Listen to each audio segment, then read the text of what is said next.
الرحیم سلامت کلاس آپ کا جو سبق تھا اس میں آپ کو ایک سے دوسرے لفظ کو جوڑنے کا جو طریقہ تھا وہ میں نے آپ کو بتایا تھا.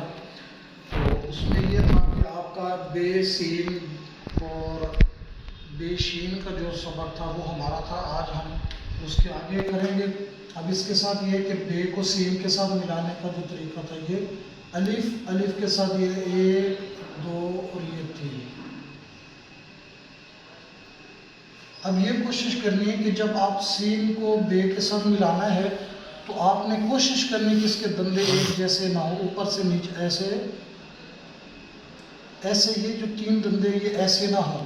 اور بعض اوقات بچے اس کو چھوٹا بھی بنا دیتے ہیں. آپ بے کو ساتھ کے ساتھ یہ ٹھیک ہے. اب بے کو توئیں کے ساتھ یہاں سے یہاں پہ آپ اس کے اوپر الف لگا دیں. ٹھیک ہے. اب آپ نے کوشش کرنی ہے کہ میں نے پیچھے بھی سبق میں بھی بتایا تھا کہ آپ نے ایسے نہیں بنانا بے سواد کو. یہ چیز فے کی شکل میں بن جاتی ہے. ٹھیک ہے. اور بے کو عین کے ساتھ یہاں سے یہ ٹھیک ہے. اور بے کو یہ فے کے ساتھ